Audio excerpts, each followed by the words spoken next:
So hey, my name is Olumide. Obviously, very traditional name. I think it does reflect the organization I work for. I work for WaterAid. We seek to ensure that everyone everywhere has access to water, sanitation, and hygiene by the year 2032. Actually, in the middle of the pandemic, we decided that we weren't on the right trajectory, and we decided to review our global strategy, which was very courageous by itself. Just checking if my mic is actually on. It is on. Fantastic. I worked in Nigeria for a while, and then I moved to the UK, where is my current base. Obviously, giving a view of the kind of diversity as an organization we seek to have. My role was perhaps one of the first global roles where the idea was, why are we implementing, these sorts of solutions all over the world, in Asia, in Africa, and yet the brains and the voices behind it are sitting in the UK. And so there was that push that we need to have the voices and the knowledge for the people we want to serve to be part of the teams driving what's going on. And so that's just a bit about who I am. And I'm really excited to be part of the first face-to-face Collaborate 2022. Empowering teams is really important. I think it's really key. But before we get into that, I'd love us to just catch up a bit. I'm feeling quite excited, surprisingly relaxed. I think, Simon, thanks for your conversation. That helped, set things up.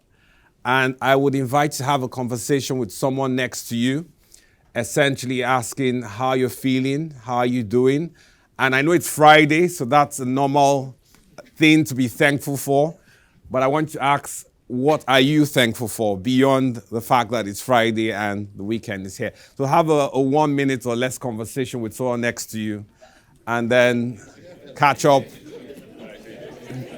Dare to have it with someone you don't normally talk with. So you're in Nomensa. All right. Thank you.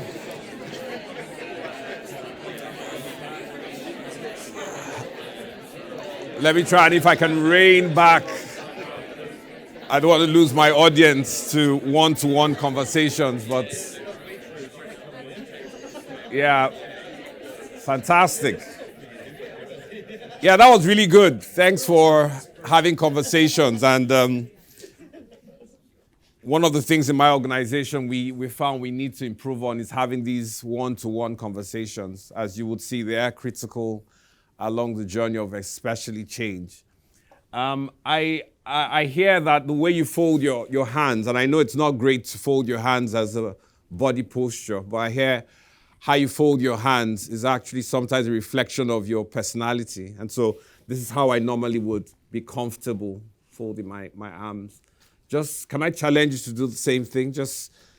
We do it unconsciously. We all have our styles of folding our arms. So please go ahead, fold your arms, get comfortable. I know it's not good body language, but let's just try this out. Thank you. And then I'm going to try and change the posture of my folded arms. I really have to think about this. And can I invite you to do the same? I want you to change how you're folding your arms and just try and change it a bit differently, okay? Yeah, it's good. Right. Okay, so let go. Just curious, how did you feel when you made the change from your comfort posture to the one you're not comfortable? Can someone just shout out? Weird, yeah. Yeah, what else? Uncomfortable, yeah. Awkward, surprised. Surprised something so little could feel so, And, I'm talking about changing contexts and the reality that change makes people uncomfortable. As simple as the change in your arm posture. Think about change in systems, structures, and think of the emotional journey that the people you often have to collaborate with are on. So I think the conversation around changing context and empowering teams is critical. Because externally, we all know that we live in a volatile, uncertain, complex, and ambiguous world. And that means that we need to keep that outside. I know the argument is, we can't manage it, but I really want to propose that what we need in empowered teams are teams where there is less of this and more of everything else. There is more of simplicity rather than complexity. We can't control all the indices of our financial environment and our industry, but what happens when you have an empowered team is that you flip this and you begin to move towards a bit of clarity. You begin to move towards a bit of certainty, and then you manage the volatility. And that's what happens when you have an empowered team. When you don't have an empowered team, everything happening in the world around you, begins to happen within your team and organization. And what's the implication? You can't deliver, you can't achieve your strategic objectives. So I'm trying to establish a premise why it is important to have empowered teams. Because you keep all this stuff out there, and then everyone comes to work every morning, every week, and they know there is a bit of clarity. And I think even as we engage with our clients are actually seeking for the opposite of this. They want to have people that can work with them and bring a bit of clarity, certainty, and a bit less of ambiguity. As an organization, WaterAid, one of the things we're really big on is that whatever frameworks or proposals we're pursuing, we are constantly asking the question, can we get this simpler? Can it be simpler enough for anyone and everyone in the system to understand? Because we need to push that. Now, what's the consequence of all that VUCA experience? The reality is that you have here what's called the change curve. And this is an idea that was proposed by a psychiatrist who was proposing the journey that people that go through grief go through. It's Kubler-Ross, that's her name. And her thinking is that when you've gone through grief, and now that has been hijacked by those who lead on change, to say that we all start from a place of denial when we're confronted with the reality of change. And at the place of denial, we just operate at reactionary mode. And let's be frank, a lot of us are still in that mode post-pandemic. In the way we collaborate, in the way we do our team engagement, there's a lot of lack of initiative. We're constantly looking for the impulse to come from without us. And the idea is that that's often where people start, and then they travel to the point of resistance, where there is just that, refusing to go along with what's going on, and decision of how do I get out of this system. From there, you go to acceptance, where there is a sense of, can I experiment with what's being offered? Can I experiment with what's the priority of my team? And then we go to commitment, where you're willing to respond and engage. But the journey between denial and commitment isn't automatic, because a lot of people get stuck in denial. Post-pandemic organizations are still reacting. And they haven't moved to that point where they are rather proactive. And so what happens? How do you help individuals make that journey? That's where the idea behind empowered teams come in. And so once again, if you don't prioritize empowering individuals and empowering teams, you're going to have people stuck in one of these levels that are not as productive as they ought to be. Because like the curve shows, it's also a reflection of how productivity works. And so this is just to kind of fuel that sense of I must collaborate, I must facilitate whatever it takes to ensure that my team is empowered. Today, I'm just going to talk about how things have changed with respect to management, change, and teams. Because the pandemic has come, the pandemic has gone, and a lot has changed in the way we do business, do organizations. And I feel that there is a need to just have a conversation around this. As an organization, WaterAid has seen that, for example, the traditional remit of what a manager would be responsible for has changed quite a bit. That sense of, there is the manager who is in charge of transactional and procedural responsibilities, and then there is the leader who is the inspirer and the visionary. There's a sense that has changed. that dividing wall has come down. Line managers have to be responsible for so much more than the procedural. And so as an organization, we've had to step back and say, yes, we have a management development program, but there is a need to let that reflect the times and the contemporary shifts that the role of a manager has to play, because this is really key. The rise and the fall in the team, the ability to navigate change really relies on the visible line managers. And I know a lot of us, we operate in flat systems, but there is still the need to say, who is the manager here? Who is the team lead here? And how we're empowering this individual to make that transition. Because it's no more just the traditional, oh, I hire and I manage performance and I support with coaching. It's a whole much more. It's a whole different ball game. And I want to highlight a few things that I know have become quite prominent in the space of being a line manager. One of them is hybrid working, hybrid management.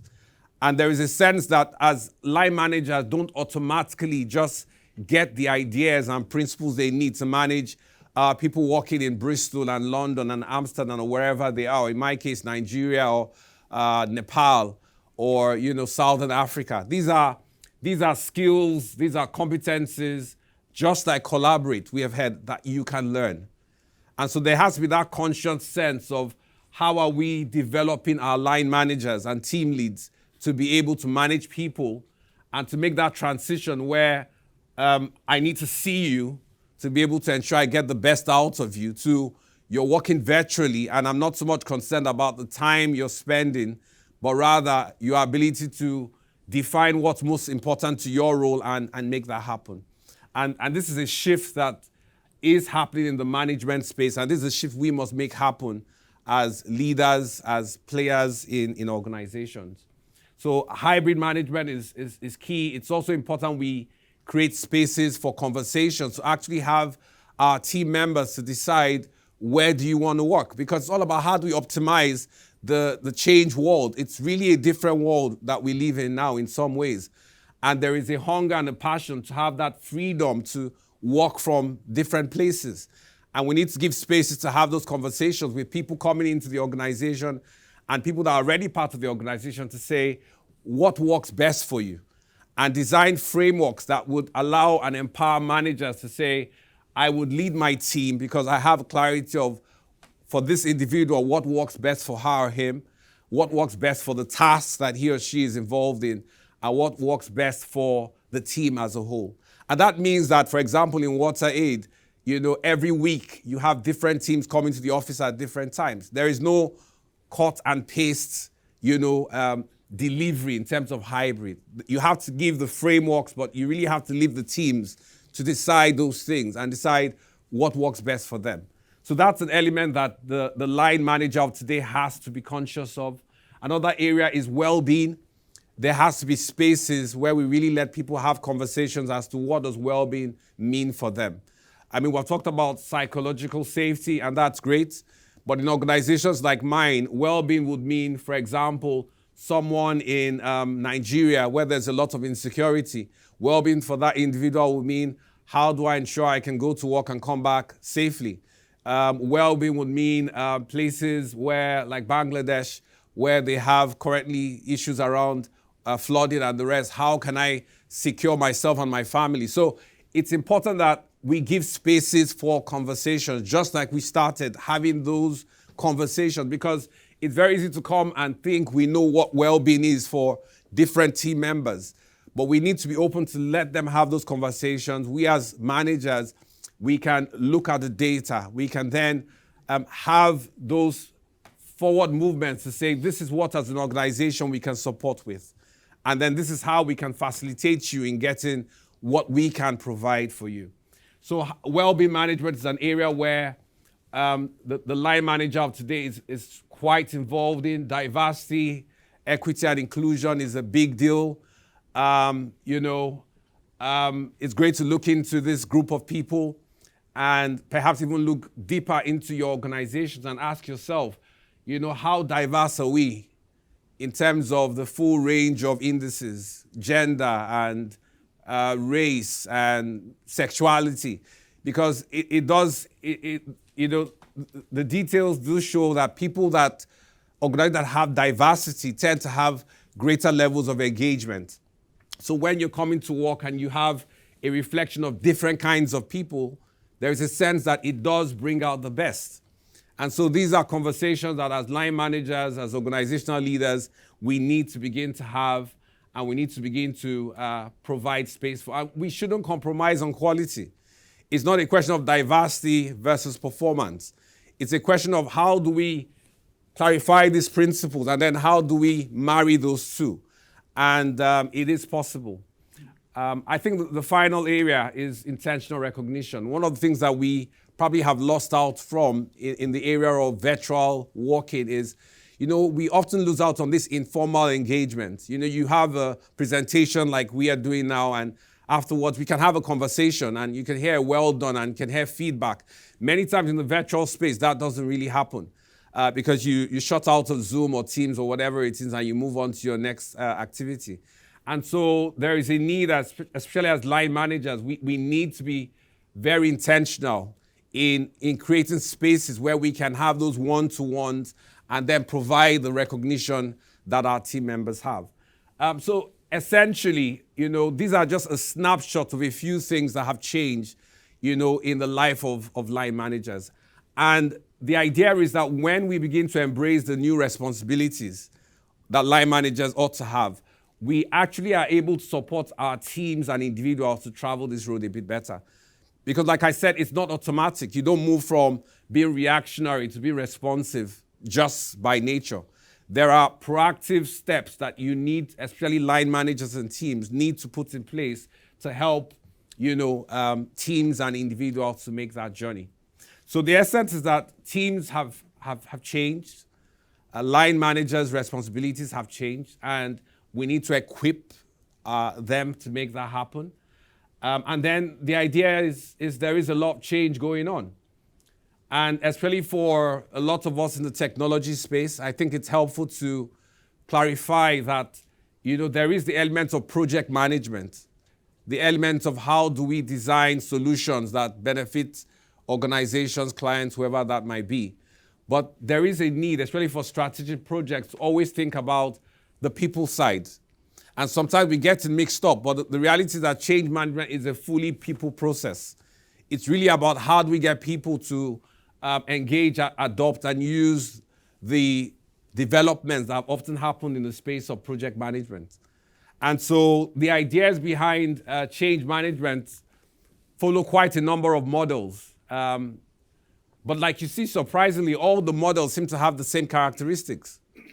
So it's really not about the model you use to facilitate change, because by and large, they're all literally the same. It's all about how do you get yourself to unfreeze from the current space you're in? How do you get yourself uncomfortable with the ways you've been doing things? How do you create structure in terms of steering committees and, influential people to voice out the need for change? How do you get the whole organization involved to kind of define that vision and strategy for change? It doesn't matter the model. They all tend to travel the same way. Unfreeze, make the change happen. Empower your organization for the change. Think about what are the skills, what are the capabilities. As an organization, WaterAid has come to that place where we've had to, like I said, revise our global strategy. And, the process was obviously creating a steering team that was powerful and diverse, and then moving to a place where there was a clear-cut strategy as to what this change would look like. But that process required a lot of feedback, and it was incredible, where voices of technical teams, regions, and countries were provided with some level of framework to have those discussions. And then the data was gathered to be able to arrive at certain aims and approaches that we were going to prioritize in the next coming years. But we are currently in a place where we are saying, what is the implication of this? So roles like mine are thinking constantly, what are the skill implications? What is the talent development implications? And on and on and on. What was the implication for systems and structures? And that needs to happen often in the second stage. And then finally is how do we ensure that the change that has happened sticks? And that's how do you incorporate that into culture? How do you make sure that the individual coming in as a new hire from the very beginning is exposed to in their induction a sense of where this organization is moving in terms of vision and mission and priorities, and how do you wrap your reward system and your performance system to keep reminding people of the direction you're going through. So just to say that it's not about the approach. You're probably safe with any of these approaches because, like you see, they all kind of go in the same direction, whether it's the Kota model or is the ProSci model, it's almost all the same. So what really matters is some of the underlying principles. And I'm leaning into what Kota has proposed of late when it comes to change, that beyond the approach and the model, what's even more important is that, yes, you have influential people, you have smart people driving the change, but it's important that the change is defined by a diverse many. It's important that you get the voices of your organization to help in defining what direction the change needs to travel. And that's very key. It's also the sense that, there is the leadership level, there is the inspirational vision casting, but there's also the need to think about what's the implication for process and structure. And that has to do with management and leadership. There's a sense that in communicating the change that needs to happen, you have to appeal to the logical side of people, but you also have to inspire them by appealing to their heart. And then finally, there's a sense of how do you get people to buy in and want to be part of the change. And in some ways, the idea is that as you travel the different steps of the change approach you've embraced as a team or as an organization, you get to move people from not just having to engage in change, but actually wanting to engage in change. So change has changed, if you want to say that. Change has changed from just being an approach to being something that you have to think beyond that, to how do we get people on this journey? How do we ensure there's diversity? How do we ensure that the two sides of the coin, many times are catered for as you make change happen? And, obviously, change happens, and it's not something that affects just the individual. It's something that must impact the team. So Steve Jobs says that great things in business are never done by one person. They're done by a team of people. And so no matter how talented you have individuals in your group, you can probably do more. And I think that's what collaboration is all about. Collaboration is saying, yes, we recognize that a few people might have unique talents, but if you can create really safe spaces, you find that there will be more productivity. As you give people opportunity to share what's on their heart, more can be achieved. I believe it was Michael Jordan that said, talent wins games, but teams win championships. And so, we can't buttress, for example, what Simon talked about, psychological safety, because that ensures that you get the whole team on board and you get everyone to be part of the journey. So teams have changed in some ways. I kind of have some statistics here that say that 3 areas where there's a bit of pain when it comes to teams is one, the area of anxiety, the area of how do we collaborate better, and the area of how do we ensure that culture is sustained within teams. And these are outcomes of a post-pandemic world. And anyone interested in strengthening their teams needs to really think about how do I speak not just to this, but the whole spectrum that teams have to operate in. And I have this model here. And once again, it's not really about the models, because you could have this and you can have a few others. But what matters is, really looking at, your situation. As an organization, we have engagement surveys. So we kind of constantly have a pulse of how are we doing in terms of different key indices. And so, for example, looking at this model, you have elements around collaboration. You have resilience, you have alignment, and you have empowerment. And you have the different subcomponents. But, this is theoretical. Every one of us in our organization and teams has to ask ourselves, what does this really look like for us? And how are we going to measure where we are now and where we need to get to, and how are we going to fill those gaps? And once again, it goes back to those collaborative, courageous conversations, because that is really where you're going to find where you play out, where as a team you are playing in this space. So teams have changed. We need to have a robust view of how we're supporting our teams. And this is a good framework in some ways to think about what my team needs to be a bit stronger than where it is currently. And I think in closing, there is the idea that we can have high performance teams, but we can also have teams where it's just a collection of individuals seeking to achieve their purposes and achieve their mark. And I think in wrapping this up, before we have some time for questions, is saying that everything we've talked about will empower us to travel this road to where we really have high performance teams, where we are truly working collaboratively to achieve strategic objectives. Everything about having a second thought about how you do management. How are you empowering managers? How are you supporting them to go move with the times, enlarge their capability, take on the additional leadership responsibilities that have come into their place? How are you ensuring that change is factored into our projects? And so it's not just a question of, oh yes, there's this project and we are designing and delivering a solution, but how we deliberately ensuring that we have behaviors as well as an approach to make sure that people are actually engaging and adopting the projects that we are rolling out. And then finally, how we're ensuring that our teams are healthy. How are we helping them make the journey from where they might be? How are we keeping in touch with the pulse of where the gaps are in our teams? And yes, that can happen, with surveys, but that needs to happen, I think, as we started off in this session, having those collaborative, courageous conversations where they can happen in safe spaces, where we can really define where we are, and then we can also define collaboratively what we need to do to make the journey from being a collection of individuals to being truly high-performance teams that can ride the change that we all are facing in different contexts. So in closing, I would say, let's keep working together. It is a VUCA world, but let's remember, we don't want that in our teams. We want that externally.